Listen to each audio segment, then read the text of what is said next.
Hi hello, ಹೇಗಿದ್ದೀರಾ ಎಲ್ಲರೂ? ನಾನು ಚೆನ್ನಾಗಿದ್ದೀನಿ, ನೀವು ಕೂಡ ಚೆನ್ನಾಗಿದ್ದೀರಿ ಅಂತ ಅಂದ್ಕೊಂಡಿದ್ದೀನಿ. ಗೋವಿಂದ ಸವಿರುಚಿ GVR ಆಲ್ರೌಂಡ್ ಚಾನಲನ್ನು ವೀಕ್ಷಿಸುವಂಥ ಎಲ್ಲ ವೀಕ್ಷಕರಿಗೂ ನನ್ನ ಹೃದಯಪೂರ್ವಕ ಧನ್ಯವಾದಗಳನ್ನು ಅರ್ಪಿಸ್ತಾ ಇವತ್ತಿನ ರೆಸಿಪಿಯನ್ನು ಶುರು ಮಾಡ್ತಾ ಇದ್ದೀನಿ. ಇವತ್ತಿನ ಸ್ಪೆಷಲ್ ರೆಸಿಪಿ ಏನಪ್ಪ ಅಂತಂದರೆ ದಾವಣಗೆರೆಯ ಸ್ಪೆಷಲ್ ಮಂಡಕ್ಕಿ ಒಗ್ಗರಣೆ ಮತ್ತು ಸ್ಪೆಷಲ್ ಮೆಣಸಿನ್ಕಾಯಿ ಬಜ್ಜಿ ಯಾವ ರೀತಿ ಮಾಡೋದಂತ ಎರಡೂ ವಿಡಿಯೋನ ಒಂದೇ ವಿಡಿಯೋನಲ್ಲಿ ತೋರಿಸ್ಕೊಡಿ ಅಂತ ಕೇಳ್ಕೊತಾ ಇದ್ದಾರೆ. ಅದಕ್ಕೋಸ್ಕರ ಇವತ್ತು ಅವರಿಗೋಸ್ಕರ ಈ ಮಂಡಕ್ಕಿ ಒಗ್ಗರಣೆ ಮತ್ತು ಪರ್ಫೆಕ್ಟ್ ಆಗಿರುವಂಥ ಗರಿ ಆಗಿರುವಂಥ ಕ್ರಿಸ್ಪಿ ಆಗಿರುವಂಥ ಮೆಣಸಿನ್ಕಾಯಿ ಬಜ್ಜಿಯನ್ನು ಯಾವ ರೀತಿ ಮಾಡೋದಂತ ತೋರಿಸ್ಕೊಡ್ತಾ ಇದ್ದೀನಿ. ಸ್ಕಿಪ್ ಮಾಡಿದೆ ಪೂರ್ತಿ ವಿಡಿಯೋನ ನೋಡಿರಿ. ಯಾರೆಲ್ಲ ಸಬ್ಸ್ಕ್ರೈಬ್ ಮಾಡ್ಕೊಂಡಿಲ್ಲ ಸಬ್ಸ್ಕ್ರೈಬ್ ಮಾಡ್ಕೊಳ್ರಿ. ಇಷ್ಟ ಆದರೆ ಬಂದು ಸರ್ಕಲ್ಗೆ ಶೇರ್ ಮಾಡಿರಿ, ಒಂದು ಲೈಕ್ ಕೊಡೋದನ್ನು ಮರಿಬೇಡ್ರಿ. ಮಾಡೋದು ತುಂಬಾ ಸರಳವಾಗಿರುತ್ತೆ, ರುಚಿ ಮಾತ್ರ ಎಕ್ಸಲೆಂಟ್ ಆಗಿದೆ.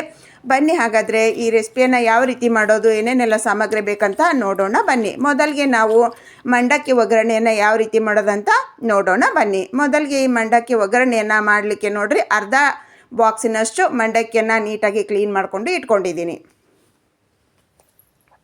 ಇದರಲ್ಲಿ ಇವಾಗ ನೀರನ್ನು ಹಾಕ್ಕೊಂಡು ನೀಟಾಗಿ ಇದನ್ನು 2 ಸಾರಿ ತೊಳಿಬೇಕು. ಈ ಮಂಡಕ್ಕಿಯಲ್ಲಿ ತುಂಬ ಡಸ್ಟ್ ಇರೋದ್ರಿಂದ ನಾವು 2 ಸಾರಿ ನೀಟಾಗಿ ಹೀಗೆ ಅದ್ದಿ ನೀಟಾಗಿ ನೀರಲ್ಲಿ ಕ್ಲೀನಾಗಿ ನಾವು ಮುಣಗಿಸ್ಬಿಟ್ಟು ಚೆನ್ನಾಗಿ ತಿಕ್ಕಿ ನಾವು ತೊಳಿಬೇಕು.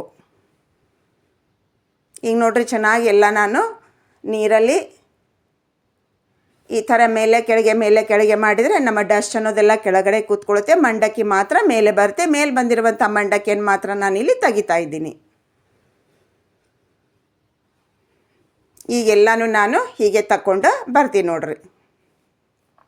ಭಾಳ ಅಂದ್ರೆ ಭಾಳ ರುಚಿಯಾಗಿರ್ತೈತೆ ರೀ, ಒಂದೇ ಸಲ ಟ್ರೈ ಮಾಡಿರಿ. ಈಗ ಈ ನೀರನ್ನು ತೆಗೆದು ಇನ್ನು ಫ್ರೆಶ್ ನೀರನ್ನು ಹಾಕ್ಕೊಂಬರ್ತೀನಿ ರೀ. ಈಗ ನೋಡಿರಿ ಮತ್ತೆ ನಾನು ಫ್ರೆಶ್ ನೀರನ್ನು ತಗೊಂಡೆ. ಇವಾಗ ನಾವು ನೀರಲ್ಲಿ ಅದ್ದಿ ತೆಗೆದಿರುವಂಥ ಮಂಡಕ್ಕಿಯನ್ನು ಮತ್ತೆ ಒಂದು ಸಾರಿ ತೊಳಿತೀನಿ ರೀ. ಅಂದರೆ 2 ಸಾರಿ ನಾವು ತೊಳೆಯೋದ್ರಿಂದ ಏನಾಗುತ್ತೆ, ನಮ್ಮ ಶುಭ್ರವಾಗಿರುವಂಥ ಕ್ಲೀನ್ ಆಗಿರುವಂಥ ಮಂಡಕ್ಕಿ ನಮಗೆ ರೆಡಿ ಆಗುತ್ತೆ. ಟೇಸ್ಟ್ ತುಂಬ ಸಖತ್ತಾಗಿರುತ್ತೆ ಈ ರೀತಿಯಾಗಿ ನಾವು ಮಾಡಿಕೊಂಡ್ರೆ.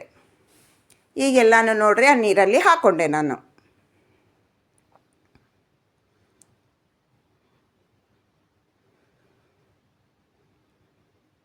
ಈಗ ನೋಡ್ರಿ ಹಿಂಗೆ ಚೆನ್ನಾಗಿ ನಾವು ನೀರಲ್ಲಿ ಮುಳುಗಿಸ್ಬಿಟ್ಟು ಚೆನ್ನಾಗಿ ನಾವು ಒಂದು 2 ನಿಮಿಷ ಆದರೂ ನಾವು ಚೆನ್ನಾಗಿ ಈ ರೀತಿ ಮೇಲೆ ಕೆಳಗೆ ಮಾಡಿ ನಂತರ ನಾವು ಅದರಲ್ಲಿರುವಂಥ ಈ ಮಂಡಕ್ಕಿಯನ್ನು ತೆಗಿಬೇಕು. ಇದನ್ನು ಮಂಡಕ್ಕಿ ಅಂತಾರೆ, ಪಪ್ಪು ರೈಸ್ ಅಂತಾರೆ, ಚುರುಮುರಿ ಅಂತಾರೆ, ಬುರುಗುಲ್ ಅಂತಾರೆ ಮತ್ತು ಕಡಲೆಪುರಿ ಅಂತಾರೆ ಇದಕ್ಕೆ. ಮತ್ತು ಇನ್ನಾದರೂ ಬೇರೆ ಹೆಸರು ಏನಾದರೂ ನಿಮಗೆ ಗೊತ್ತಿತ್ತು ಅಂತಂದರೆ ನಾವು ಇದು ಅಂತೀವಿ ಅಂತ ಕಮೆಂಟ್ ಸೆಕ್ಷನಲ್ಲಿ ತಿಳಿಸೋದನ್ನು ಮರಿಬೇಡ್ರಿ. ಮತ್ತು ಮಂಡಕ್ಕಿ ಒಗ್ಗರಣೆ, ಸೂಸ್ಲ, ಮಂಡಕ್ಕಿ ಉಸುಳಿ ಕೂಡ ಅಂತಾರೆ. ಮತ್ತು ನಿಮಗೆ ಬೇರೆ ಏನಾದರೂ ಅಂತ ಇದ್ದರೆ ಅದನ್ನು ಕೂಡ ನಾನು ಕಮೆಂಟ್ ಸೆಕ್ಷನಲ್ಲಿ ತಿಳಿಸಿ, ಮುಂದೆ ವಿಡಿಯೋ ಹೇಳಲಿಕ್ಕೆ ನಮಗೆ ಅನುಕೂಲ ಆಗುತ್ತೆ. ಈಗ 2 ಸಾರಿ ನಾನು ನೀಟಾಗಿ ಇದನ್ನು ಕ್ಲೀನ್ ಮಾಡಿಕೊಂಡು ಬಂದಿದ್ದೀನಿ. ಇದನ್ನು ಪಕ್ಕಕ್ಕೆ ಇಟ್ಕೊಳ್ರಿ. ಮುಂದಿನ ಪ್ರೊಸೀಜರ್ ಏನಂತ ನೋಡೋಣ ಬನ್ನಿ. ಮೊದಲಿಗೆ ನೋಡಿರಿ ಒಂದು ಮಿಕ್ಸಿ ಜಾರ್ನಲ್ಲಿ ಒಂದು 2 ಹಿಡಿಯಷ್ಟು ಇಲ್ಲ ಚಿಕ್ಕ ಕಪ್ಪಿನಿಂದ ಒಂದು ಅರ್ಧ ಕಪ್ಪಿನಷ್ಟು ಈ ಹುರುಗಡಲೆಯನ್ನು ಪೌಡ್ರ್ ಮಾಡಿಕೊಂಡು ಬರೋಣ. ಮೇನ್ ನಾವು ಮಂಡಕ್ಕಿ ಒಗ್ಗರಣೆ ಅಥವಾ ಉಸುಳಿ ಇಲ್ಲ ಸೂಸ್ಲ ಮಾಡಲಿಕ್ಕೆ ಈ ಹುರುಗಡಲೆ ಪೌಡ್ರ್ ಅತ್ಯವಶ್ಯವಾಗಿ ಬೇಕೇ ಬೇಕು. ಅದಕ್ಕೋಸ್ಕರ ಅದನ್ನು ಹುರುಗಡಲೆ ಪೌಡರ್ ಮಾಡಿಕೊಂಡು ಪಕ್ಕಕ್ಕೆ ಇಟ್ಕೊಂಡೆ. ಈ ಗ್ಯಾಸ್ ಹಚ್ಚಿ ಒಂದು ದಪ್ಪ ತಳದ ಪಾತ್ರೆಯನ್ನು ಇಟ್ಕೊಂಡಿದ್ದೀನಿ. ಅದರಲ್ಲಿ ನಿಮ್ಮ ಮಂಡಕ್ಕಿ ಪ್ರಮಾಣನ ನೋಡಿಕೊಂಡು ಎಣ್ಣೆಯನ್ನು ಹಾಕ್ಕೊಳ್ರಿ. ಈಗ ನಾನು ಮಂಡಕ್ಕಿ ಪ್ರಮಾಣ ನೋಡಿಕೊಂಡು ನಾನು ಎಣ್ಣೆನ ಹಾಕ್ಕೊಂಡಿದ್ದೀನಿ. ಅದರಲ್ಲಿ ನೋಡಿರಿ ಕಡಲೆಬೇಳೆ ಉದ್ದಿನಬೇಳೆನ ಹಾಕ್ಕೊಂಡು ಈ ಕಡಲೆಬೇಳೆ ಉದ್ದಿನಬೇಳೆ ಸ್ವಲ್ಪ ಹೊಂಬಣ್ಣ ಬರಲಿರಿ. ನಂತರ ಇದರಲ್ಲಿ ಒಂದು ಸ್ವಲ್ಪ ಸಾಸಿವೆ, ಒಂದಿಷ್ಟು ಜೀರಿಗೆಯನ್ನು ಹಾಕ್ಕೊಂಡು ಸಾಸಿವೆ ಜೀರಿಗೆ ಚಟಾಪಟ ಅನ್ನಬೇಕು. ನಮ್ಮ ಕಡಲೆಬೇಳೆ ಉದ್ದಿನಬೇಳೆ ಬ್ರೌನ್ ಕಲರ್ ಆಗಬೇಕು. ಅಲ್ಲಿವರೆಗೆ ಫ್ಲೇಮ್ ಲೋನಲ್ಲೇ ಚೆನ್ನಾಗಿ ನಾವು ಇದನ್ನು ಹೀಗೆ ಹುರಿಬೇಕು ಎಣ್ಣೆಯಲ್ಲಿ. ಈಗ ನೋಡಿರಿ ಚೆನ್ನಾಗಿ ನಮ್ಮ ಹೊಂಬಣ್ಣ ಬಂತು. ಇವಾಗ ನಿಮ್ಮ ಖಾರಕ್ಕೆ ಎಷ್ಟು ಬೇಕು ಅಷ್ಟು ನೋಡಿಕೊಂಡು ಹಸಿಮೆಣ್ಸಿನ್ಕಾಯನ್ನು ಹಾಕ್ಕೊಡ್ರಿ. ಇಲ್ಲಿ ನಾನು 4 ರಿಂದ 5 ಹಸಿಮೆಣ್ಸಿನ್ಕಾಯನ್ನು ಕಟ್ ಮಾಡಿ ಹಾಕ್ಕೊಂಡಿದ್ದೀನಿ. ಹಾಗೆ ನೋಡಿರಿ ಒಂದು ಹಿಡಿಯಷ್ಟು ಫ್ರೆಶ್ ಆಗಿರುವಂಥ ಕರಿಬೇವಿನ ಸೊಪ್ಪು ಹಾಕ್ಕೊಂಡು ಚೆನ್ನಾಗಿ ನಾವು ಹಾಕಿರುವಂಥ ಈ ಮೆಣಸಿನ್ಕಾಯಿ ಮತ್ತು ಕರಿಬೇವಿನ ಸೊಪ್ಪು ನೀಟಾಗಿ ಗರಿ ಆಗಬೇಕು. ಹಸಿಮೆಣ್ಸಿನ್ಕಾಯಿ ಹಸಿ ವಾಸನೆ ಹೋಗಬೇಕು. ಅಲ್ಲಿವರೆಗೆ ನಾವು ಫ್ಲೇಮ್ ಲೋನಲ್ಲೇ ಚೆನ್ನಾಗಿ ಇದನ್ನು ನಾವು ಎಣ್ಣೆಯಲ್ಲಿಗೆ ಹುರಿಬೇಕಾಗತ್ತೆ. ನೋಡಿರಿ ನಮ್ಮ ಚೆನ್ನಾಗಿದು ಫ್ರೈ ಮಾಡಿ ಆಯಿತು. ನೋಡಿ ಚೆನ್ನಾಗಿ ನಮ್ಮ ಹಸಿ ವಾಸನೆ ಹೋಗಿದೆ, ನಮ್ಮ ಮೆಣಸಿನ್ಕಾಯಿ ಕೂಡ ಚೆನ್ನಾಗಿ ಫ್ರೈ ಆಗಿದೆ, ಕ್ರಿಸ್ಪಿ ಆಗಿದೆ ನಮ್ಮ ಕರಿಬೇವು ಕೂಡ. ಈಗ ನೋಡಿರಿ ಒಂದು 3 ಈರುಳ್ಳಿಯನ್ನು ನಾನಿಲ್ಲೇ ಚಿಕ್ಕದಾಗಿ ಕಟ್ ಮಾಡ್ಕೊಂಡು ಇಟ್ಕೊಂಡಿದ್ದೀನಿ. ದೊಡ್ಡ ಗಾತ್ರದ 3 ಈರುಳ್ಳಿ. ನಮ್ಮ ಮಂಡಕ್ಕಿ ಉಸುಳೆ ಆಗಲಿ, ಮಂಡಕ್ಕಿ ಒಗ್ಗರಣೆ ಆಗಲಿ, ಇಲ್ಲ ಸೂಸ್ಲ ಆಗಲಿ, ನಾವು ಎಷ್ಟು ಈರುಳ್ಳಿಯನ್ನು ಜಾಸ್ತಿ ಹಾಕ್ತೀವಿ ಅಷ್ಟು ನಮಗೆ ಚೆನ್ನಾಗಿ ಟೇಸ್ಟ್ ಕೊಡುತ್ತೆ. ಇದು ಎಣ್ಣೆಯಲ್ಲಿ ಚೆನ್ನಾಗಿ ನಾವು ಕರ್ದಂಗೆ ಮಾಡಬೇಕ್ರಿ. ಚೆನ್ನಾಗಿ ಕಲರ್ ಚೇಂಜ್ ಆಗಬೇಕು, ಹಸಿ ವಾಸನೆ ಕಂಪ್ಲೀಟಾಗಿ ಹೋಗಬೇಕು. ಹಾಗೆ ನಾವು ಫ್ಲೇಮ ಲೋನಲ್ಲೇ ಹುರಿಬೇಕು, ಇಲ್ಲ ನೀವು ಹೈ ಫ್ಲೇಮ್ನಲ್ಲೇ ಕೂಡ ಇದನ್ನು ಹುರ್ಕೋಬೋದು, ಏನು ತೊಂದರೆ ಏನೂ ಇಲ್ಲ. ಲೋ ಫ್ಲೇಮ್ನಲ್ಲಿ ಹುರ್ಕೊಂಡ್ರೆ ಚೆನ್ನಾಗಿ ಫ್ರೈ ಆಗುತ್ತೆ ಅಂದ್ಕೊಂಡು ಲೋ ಟು ಮೀಡಿಯಮ್ ಫ್ಲೇಮಲ್ಲಿ ನಾನು ಇದನ್ನು ಎಣ್ಣೆಯಲ್ಲಿ ಫ್ರೈ ಮಾಡ್ತಾಯಿದ್ದೀನಿ. ಕಲರ್ ಚೇಂಜ್ ಆಗಬೇಕು, ಸ್ವಲ್ಪ ಹೊಂಬಣ್ಣ ಬರಲಿ ನಮ್ಮ ಈರುಳ್ಳಿದು. ಈಗ ನೋಡಿರಿ ಚೆನ್ನಾಗಿ ಹೊಂಬಣ್ಣ ಬರ್ತಾಯಿದೆ. ಈ ಟೈಮ್ನಲ್ಲಿ ನೋಡಿರಿ ರುಚಿಗನುಸಾರ ಉಪ್ಪು, ಹಾಗೆ ಒಂದಿಷ್ಟು ಅರಿಶಿಣ ಪುಡಿ, ಒಂದು ಅರ್ಧ ಚಮಚದಷ್ಟು ಅರಿಶಿಣ ಪುಡಿ, ಹಾಗೆ ರುಚಿಗೆ ಅನುಸಾರ ಉಪ್ಪನ್ನು ಹಾಕ್ಕೊಂಡಿದ್ದೀನಿ. ನನ್ನ ಕ್ವಾಂಟಿಟಿಗೆ ಅನುಸಾರ ಇಲ್ಲಿ ನಾನು ಒಂದು 2ರಿಂದ 2.5 ಚಮಚದಷ್ಟು ಪುಡಿ ಉಪ್ಪನ್ನು ಹಾಕ್ಕೊಂಡಿದ್ದೀನಿ. ನಿಮ್ಮ ಕ್ವಾಂಟಿಟಿ ಅನುಸಾರ ಉಪ್ಪು ಖಾರನ ಹೆಚ್ಚು ಕಮ್ಮಿ ನೀವು ಮಾಡ್ಕೋಬೋದು. ನಾವು ಉಪ್ಪು ಹಾಕೋದ್ರಿಂದ ಈರುಳ್ಳಿ ಚೆನ್ನಾಗಿ ಬೇಗನೆ ಫ್ರೈ ಆಗುತ್ತೆ, ಮತ್ತು ಟೇಸ್ಟ್ ಕೂಡ ತುಂಬ ಚೆನ್ನಾಗಾಗುತ್ತೆ. ಈಗ ನೋಡಿರಿ ಕಲರ್ ನೋಡಿರಿ, ಉಪ್ಪು ಹಾಕಿದ ತಕ್ಷಣವೇ ನಮ್ಮ ಕಲರ್ ಚೇಂಜ್ ಆಯಿತು, ಬೇಗನೆ ಫ್ರೈ ಆಗುತ್ತೆ ನಮ್ಮ ಈರುಳ್ಳಿ ಉಪ್ಪು ಹಾಕೋದ್ರಿಂದ.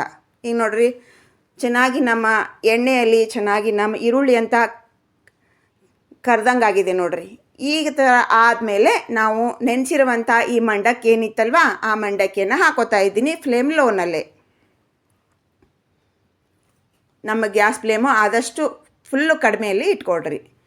ಈಗೆಲ್ಲ ಮಂಡಕ್ಕಿಯನ್ನು ಹಾಕ್ಕೊಂಡು ಚೆನ್ನಾಗಿ ಇದನ್ನು ನಾವು ಮಿಕ್ಸ್ ಮಾಡ್ಕೋಬೇಕು.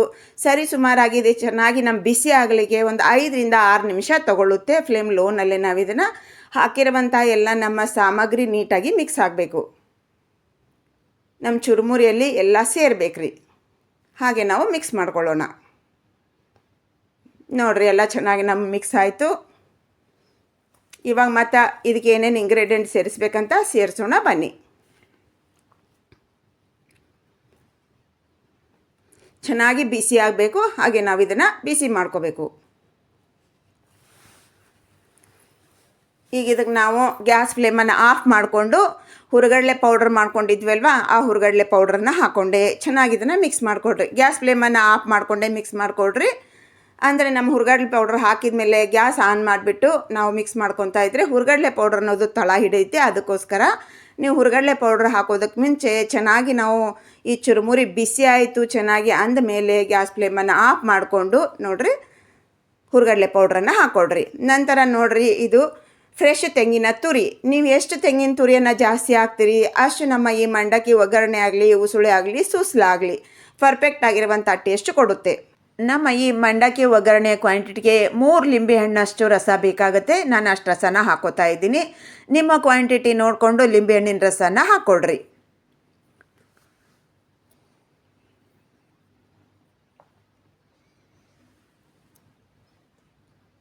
ಇಲ್ಲಿ ನೋಡ್ರಿ ಇವಾಗ ಚೆನ್ನಾಗಿ ಇದನ್ನು ಮಿಕ್ಸ್ ಮಾಡ್ಕೊಳ್ಳೋಣ.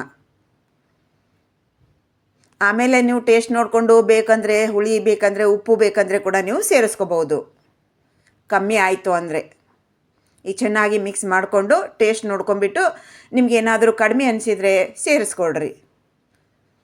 ಇಲ್ಲಿ ನಾನು ಖಾರ ಕ್ವಾಂಟಿಟಿಯನ್ನು ಕಡಿಮೆ ಹಾಕ್ಕೊಂಡಿದ್ದೀನಿ, ಯಾಕಂದರೆ ಇದ್ರ ಜೊತೆಗೆ ನಾವು ಮೆಣಸಿನ್ಕಾಯಿ ಬಜ್ಜಿ ಮಾಡ್ತೀವಲ್ವ, ಅದಕ್ಕೋಸ್ಕರ ಸ್ವಲ್ಪ ಲೈಟಾಗಿ ಖಾರ ಆಗಲಿ ಅಂದ್ಕೊಂಡು ಹಸಿಮೆಣ್ಸಿನ್ಕಾಯನ್ನ ಕಡಿಮೆ ಹಾಕ್ಕೊಂಡಿದ್ದೀನಿ. ಕೊನೆಯದಾಗಿ ನೋಡಿ ನಾವು ಕೊತ್ತಂಬರಿ ಸೊಪ್ಪನ್ನು ಹಾಕ್ಕೊಂಡ್ಬಿಟ್ಟು ಚೆನ್ನಾಗಿ ಮಿಕ್ಸ್ ಮಾಡಿಬಿಟ್ರೆ ನಮ್ಮ ಪರ್ಫೆಕ್ಟ್ ಆಗಿರುವಂಥ ದಾವಣಗೆರೆಯ ಸ್ಪೆಷಲ್ ಮಂಡಕ್ಕಿ ಒಗ್ಗರಣೆ ಇಲ್ಲ ಉಸುಳಿ ಇಲ್ಲ ಸೂಸ್ಲ ರೆಡಿ ಆಯ್ತು ರೀ ನಮ್ಗೆ. ಈಗ ಮೆಣಸಿನ್ಕಾಯಿ ಬಜ್ಜಿ ಯಾವ ರೀತಿ ಮಾಡೋದಂತ ನೋಡೋಣ ಬನ್ನಿರಿ. ತುಂಬ ಅಂದರೆ ತುಂಬ ಈಸಿಯಾಗಿ ಮಾಡುವಂಥ ಗರಿ ಗರಿ ಆಗಿರುವಂಥ ಕ್ರಿಸ್ಪಿ ಆಗಿರುವಂಥ ಈ ಮಂಡಕ್ಕಿ ಉಸುಳಿ ಜೊತೆಗೆ ನಮ್ಮ ಪರ್ಫೆಕ್ಟ್ ಕಾಂಬಿನೇಷನ್ ಅಂದರೆ ಮೆಣಸಿನ್ಕಾಯಿ ಬಜ್ಜಿ. ನೋಡಿರಿ ಎಷ್ಟು ಗರಿ ಗರಿ ಆಗಿರುತ್ತೆ ಅಂದರೆ ಅಷ್ಟು ಗರಿ ಗರಿ ಆಗಿರುತ್ತೆ ರೀ. ಈ ಮಸಾಲ ತುಂಬಿರುವಂಥ ಮೆಣಸಿನ್ಕಾಯಿ ಬಜ್ಜಿ ಜೊತೆಗೆ ಪರ್ಫೆಕ್ಟ್ ಕಾಂಬಿನೇಷನ್ ಉಸುಳಿ. ಬರೀ ಹಂಗಂದ್ರೆ ಈ ಮೆಣಸಿನ್ಕಾಯಿ ಬಜ್ಜಿಯನ್ನು ಯಾವ ರೀತಿ ಮಾಡೋದಂತ ನೋಡೋಣ. ಮೊದಲಿಗೆ ನೋಡಿರಿ ಮೆಣಸಿನ್ಕಾಯಿನ ನೀಟಾಗಿ ತೊಳ್ಕೊಂಡು ಒರೆಸ್ಕೊಂಡು ಇಟ್ಕೊಂಡಿದ್ದೀನಿ. ಈಗ ನಾವು ಮುಂದಿನ ಭಾಗ ಏನಿರುತ್ತಲ್ವ ಅದನ್ನು ಕಟ್ ಮಾಡ್ಕೋಬೇಕು. ಕಟ್ ಮಾಡ್ಕೊಂಡು ನೋಡಿರಿ ನಡು ಮಧ್ಯೆ ಸೀಳ್ತಾ ಇದ್ದೀನಿ ನಾನು ಮೆಣಸಿನ್ಕಾಯಿನ. ನೋಡಿರಿ ಒಂದು ಚಾಕು ತೊಗೊಳ್ರಿ, ಅದರಿಂದ ಹಿಂಗೆ ನಡ ಮಧ್ಯೆ ಸೀಳಿ ಅದರಲ್ಲಿ ಬೀಜ ಎಲ್ಲನೂ ತಕ್ಕೊಂಡ್ಬಿಡ್ರಿ. ಈಗ ಬೀಜ ಎಲ್ಲ ತೆಗಿಯೋದ್ರಿಂದ ಏನಾಗುತ್ತೆ, ಖಾರ ಕೂಡ ಕಮ್ಮಿ ಆಗುತ್ತೆ ನಮಗೆ, ಮತ್ತು ಸ್ಟಫಿಂಗ್ ಕೂಡ ಜಾಸ್ತಿ ಹಿಡಿಯುತ್ತೆ. ಸ್ವಲ್ಪ ಲೈಟಾಗಿ ಉಳಿಸ್ಕೊಡ್ರಿ, ಯಾಕಂದರೆ ಪೂರ್ತಿಯಾಗಿ ಬೀಜ ತೆಗೆದ್ರೆ ಟೇಸ್ಟ್ ಅಷ್ಟೊಂದು ಚೆನ್ನಾಗಿರಲ್ಲ. ಅದಕ್ಕೋಸ್ಕರ ಈಗೆಲ್ಲ ನೋಡಿರಿ ನಾನು ಮೆಣಸಿನ್ಕಾಯಿ ಕಟ್ ಮಾಡಿ ಬೀಜನ ತೆಗೆದು ರೆಡಿ ಮಾಡ್ಕೊಂಡಿದ್ದೀನಿ. ಈ ಕಡೆ ನೋಡಿರಿ ನಾ ಇಲ್ಲೇ ಜೀರಿಗೆ ಪ್ರಮಾಣ ಜಾಸ್ತಿ, ಉಪ್ಪಿನ ಪ್ರಮಾಣ ಕಮ್ಮಿ ಹಾಕ್ಕೊಂಡು ನೀಟಾಗಿ ಮಿಕ್ಸ್ ಮಾಡ್ಕೊತಾ ಇದ್ದೀನಿ. ನಮ್ಮ ಜೀರಿಗೆ ಪ್ರಮಾಣ ಜಾಸ್ತಿ ಆದಷ್ಟು ಟೇಸ್ಟ್ ಚೆನ್ನಾಗಿರುತ್ತೆ, ಉಪ್ಪಿನ ಪ್ರಮಾಣ ಕಮ್ಮಿ ಇರಲಿ. ಈಗ ಇದನ್ನು ನೋಡಿರಿ, ನಾವು ತುಂಬಿರುವಂಥ ಈ ಜೀರಿಗೆ ಪುಡಿ ಏನಿದೆ ಅಲ್ವಾ, ಇದರಲ್ಲಿ ನೀಟಾಗಿ ತುಂಬ್ಕೋಬೇಕು. ಚೆನ್ನಾಗಿ ಮಿಕ್ಸ್ ಮಾಡಿಕೊಡ್ರಿ. ಉಪ್ಪು ಜೀರಿಗೆ ಚೆನ್ನಾಗಿ ಮಿಕ್ಸ್ ಮಾಡ್ಕೊಂಡ ನಂತರ ಇದರಲ್ಲಿ ನೋಡಿರಿ ನಾವು ಎಷ್ಟು ಹಿಡಿಯುತ್ತೆ ಅಷ್ಟು ತುಂಬ್ಕೊತಾನೆ ಬರಬೇಕು. ಎಲ್ಲ ನಾನು ತುಂಬಿ ರೆಡಿ ಆಯಿತು. ಈಗ ಇಲ್ಲಿ ನೋಡಿರಿ, ನಾನು 1 ಗ್ಲಾಸಿನಷ್ಟು ಕಡಲೆ ಹಿಟ್ಟನ್ನು ತೊಗೊಂಡಿದ್ದೀನಿ. ಅದಕ್ಕೆ ರುಚಿಗೆ ಅನುಸಾರ ಉಪ್ಪು, ಒಂದಿಷ್ಟು ಅಜವಾನ, ಒಂದಿಷ್ಟು ಜೀರಿಗೆ, ಹಾಗೆ ಒಂದು ಚೂರಷ್ಟು ಸೋಡಾ ರೀ ಹಾಕ್ಕೊಂಡು ನೀರು ಹಾಕ್ಕೊಂಡು ನೀಟಾಗಿ ಮಿಕ್ಸ್ ಮಾಡ್ಕೊಳ್ಳೋಣ. ಒಂದೇ ಚಿಟಿಕೆ ಸೋಡಾ ಹಾಕ್ಕೊಡ್ರಿ, ಜಾಸ್ತಿ ಸೋಡಾ ಹಾಕ್ಕೊಳ್ಳಿಕ್ಕೆ ಹೋಗಬೇಡಿ. ಈಗ ನೋಡ್ರಿ, ನಾವು ಕಲಸಿರುವಂಥ ಈ ಬ್ಯಾಟರ್ ಪರ್ಫೆಕ್ಟ್ ಆಗಿದೆ. ನೀಟಾಗಿ ಒಂದು 5 ನಿಮಿಷ ಇದನ್ನು ಮುಚ್ಚಿಡೋಣ. ಮುಚ್ಚಿ ನಂತರ ನೋಡ್ರಿ ಒಂದು 5 ನಿಮಿಷ ನಾವೀಗೆ ಬೀಟ್ ಮಾಡಬೇಕು. ಆವಾಗ ನಮಗೆ ಕಲರ್ ಕೂಡ ಚೇಂಜ್ ಆಗುತ್ತೆ, ನೊರೆ ಕೂಡ ಬರುತ್ತೆ, ಹಿಟ್ಟು ಕೂಡ ಹಗರಾಗುತ್ತೆ. ಈಗ ಇದು ನೋಡ್ರಿ, ಕಟ್ ಮಾಡಿಕೊಂಡು ಮಸಾಲೆ ತುಂಬಿರುವಂಥ ಭಾಗನ ನಾವು ಹಿಟ್ಟಿನಲ್ಲಿ ಹೀಗೆ ಮುಳುಗಿಸ್ಬೇಕು. ಪ್ಲೇನ್ ಇರೋ ಭಾಗ ನಮಗೆ ಈ ಕಡೆ ಬರಬೇಕು. ಈ ಥರ ಹತ್ಬೇಕು ನೋಡ್ರಿ ಕೋಟಿಂಗ್. ಇವಾಗ ಪರ್ಫೆಕ್ಟ್ ಆಗಿರುವಂಥ ಹಿಟ್ಟು ರೆಡಿ ಆಯಿತು ನಮ್ಮದು. ಈ ಕಡೆಗೆ ಎಣ್ಣೆ ಬಿಸಿ ಮಾಡ್ಲಿಕ್ಕೆ ಇಟ್ಟಿದ್ದೆ. ಒಂದು ಸಾರಿ ಚೆಕ್ ಮಾಡಿಕೊಂಡ್ರಿ, ಸ್ವಲ್ಪ ಹಿಟ್ಟನ್ನು ಹಾಕ್ಕೊಂಡು ಹಾಕಿದ ತಕ್ಷಣ ಮೇಲೆ ಬರಬೇಕು. ಮೀಡಿಯಮ್ ಹೀಟ್ ಆಗಿರಬೇಕು. ಜಾಸ್ತಿ ಎಣ್ಣೆ ತಣ್ಣಗೂ ಇರಬಾರ್ದು, ಜಾಸ್ತಿ ಗರಮೂ ಇರಬಾರ್ದು, ಮಧ್ಯಂತರದಲ್ಲಿ ಇರಬೇಕು ನಮಗೆ. ಈಗ ನೋಡ್ರಿ, ಹಾಕಿದ ತಕ್ಷಣವೇ ನಮ್ಮ ಮೇಲೆ ಬಂತದು. ಈಗ ಲೋ ಟು ಮೀಡಿಯಮ್ ಫ್ಲೇಮಲ್ಲೇ ಚೆನ್ನಾಗಿ ನಾವು ಆಟು ಇಟ್ಟು ತಿರುಗಿಸ್ಕೊತ ಈ ಚೆನ್ನಾಗಿ ಫ್ರೈ ಮಾಡ್ಕೋಬೇಕು. ಇದನ್ನು ನೋಡಿದರೆ ನೋಡ್ರಿ, ಇಷ್ಟು ದಪ್ಪ ಆಗಿದೆ ನೋಡ್ರಿ. ಇದನ್ನು ನೋಡಿದರೆ ನಿಮಗೆ ಅರ್ಥ ಆಗಿರ್ಬೋದು ಎಷ್ಟು ಫ್ಲಫಿ ಆಗಿರುತ್ತೆ, ಎಷ್ಟು ಹಗರಾಗಿರುತ್ತೆ ಅಂತ. ನಮ್ಮ ಮೆಣಸಿನ್ಕಾಯಿ ಬಜ್ಜಿ ಉಬ್ಬಿದ್ರ ಮೇಲೆ ನಿಮಗೆ ಗೊತ್ತಾಗ್ಬಿಡುತ್ತೆ ನಾ ಹಾಕಿರುವಂಥ ಕ್ವಾಂಟಿಟಿ ಎಷ್ಟಿತ್ತು ಎಣ್ಣೆಯಲ್ಲಿ ಹಾಕಿದಾಗ. ಇವಾಗ ನೋಡ್ರಿ ಎಷ್ಟು ಉಬ್ಬಿದೆ ಅಂತ. ನಾವು ಹಿಟ್ಟನ್ನು ಎಷ್ಟು ಪರ್ಫೆಕ್ಟಾಗಿ ಕಲಿಸ್ಕೋತೀವಿ ಅಷ್ಟು ಪರ್ಫೆಕ್ಟಾಗಿರುವಂಥ ನಮ್ಮ ಬಜ್ಜಿ ರೆಡಿ ಆಗ್ತಾವ್ರಿ. ಈಗ ನೋಡಿರಿ, ಲೋ ಟು ಮೀಡಿಯಮ್ ಫ್ಲೇಮಲ್ಲೇ ಎರಡೂ ಕಡೆಗೆ ನಾನು ಹೊಂಬಣ್ಣ ಬರುವಂಗ ಫ್ರೈ ಮಾಡಿಕೊಂಡು ತೆಗಿತಾ ಇದ್ದೀನಿ. ಅರ್ಥ ಆಯ್ತಲ್ವ ನಿಮ್ಗೆ ಯಾವ ರೀತಿಯಾಗಿ ಮೆಣಸಿನ್ಕಾಯಿ ಬಜ್ಜಿಯನ್ನು ಮಾಡಬೇಕು ಅಂತ? ಒಂದೇ ಒಂದು ಸಾರಿ ಟ್ರೈ ಮಾಡಿರಿ. ಈಗೆಲ್ಲನೂ ನಾನು ಇದೇ ರೀತಿಯಾಗಿ ಫ್ರೈ ಮಾಡಿಕೊಂಡು ಬಂದೆ. ನಮಗೆ ಮೆಣಸಿನ್ಕಾಯಿ ಬಜ್ಜಿನೂ ರೆಡಿ ಆಯ್ತು ರೀ, ಮತ್ತು ಮಂಡಕ್ಕಿ ಉಸುಳಿ ಕೂಡ ರೆಡಿ ಐತ್ರಿ. ಈಗ ಇದನ್ನು ನೋಡಿರಿ, ಟೇಸ್ಟ್ ನೋಡಿಬಿಟ್ಟು ನೀವು ಹೇಗಿತ್ತು ಅನ್ನೋದನ್ನು ಕಮೆಂಟ್ ಸೆಕ್ಷನಲ್ಲಿ ತಿಳಿಸೋದನ್ನು ಮರಿಬೇಡ್ರಿ. ತಪ್ಪದೇ ಒಂದು ಸಾರಿ ಟ್ರೈ ಮಾಡಿರಿ. ಮೆಣಸಿನ್ಕಾಯಿ ಬಜ್ಜಿನ ಓಪನ್ ಮಾಡಿ ತೋರಿಸ್ತೀನಿ ನೋಡಿರಿ, ಎಷ್ಟು ಗರಿ ಆಗಿದೆ ಅಂತ. ತಿಂದು ಕೂಡ ತೋರಿಸ್ತೀನಿ, ಸೌಂಡನ್ನು ಕೇಳ್ರಿ. ನೋಡಿದ್ರಲ್ವಾ? ಟ್ರೈ ಮಾಡಿರಿ. Thanks for watching. ಬಾಯ್.